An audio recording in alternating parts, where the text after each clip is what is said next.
Today I'm going to be showing you how to adjust the valves on a TTR 230.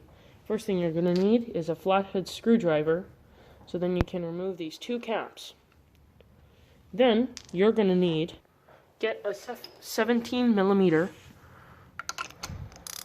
on a socket, and then rotate the engine until you find a dot with top dead center.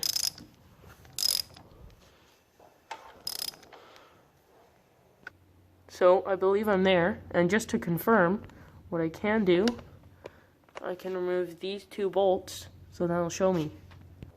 You may also need to tap this side cover a bit, and then it's off. Now, if you look right here, we are just a little bit off. This is also a good time to check our cam chain tension, which would be checked like so, pushing on it.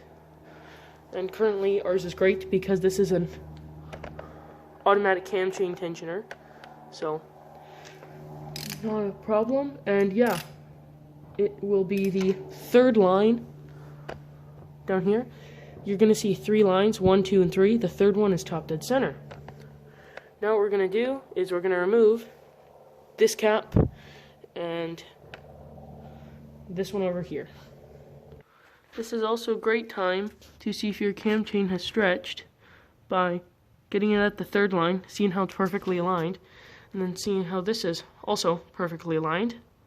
And that is how you can make sure that your cam chain isn't stretched too much, because the more it stretches, the more it retards the timing or advances it. I can't remember. Also, if the cam chain were to break due to excessive wear, it could cause catastrophic engine failure. Next, you're just going to break these 2 bolts loose with a 5 millimeter hex or Allen key. And feeling this rocker, it actually feels extremely tight, and this is a very high hour machine. You can tell that by all this boot wear, by the case cover wear, and same thing on the other side. Like, this is a very high hour machine, and to think the valves haven't moved one bit, and it seems like it's never been adjusted, judging by the condition of these plastic caps and how tight all these bolts were. It seems factory.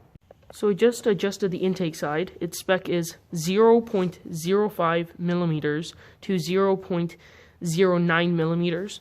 This was out of spec by 0.2 millimeters, so I've tightened it all the way back up to 0.05. I'm going to put this cap on, and then I'll show you how I adjust it on the exhaust side.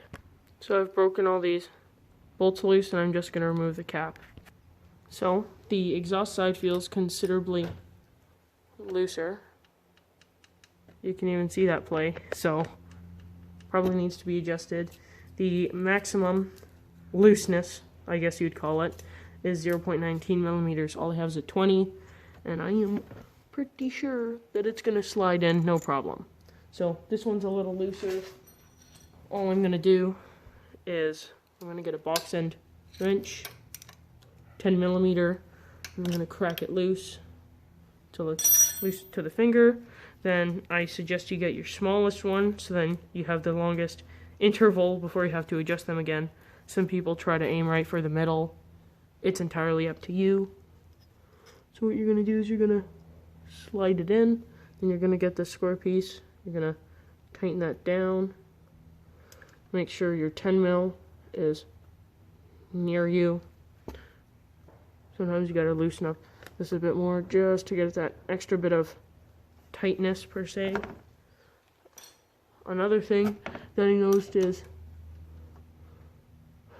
it still has you see that green mark?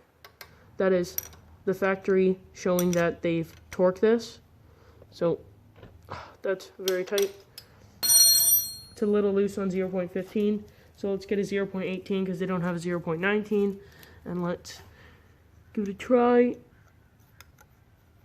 So I guess we got to tighten it up a bit more and just repeat until it's ready. So I readjusted it, and now 0.18 can't fit inside, which means it is in spec for another good long while. Then you just throw this cap back on like so, and you're done. And that's it. My valves are adjusted and probably good for another few hundred hours.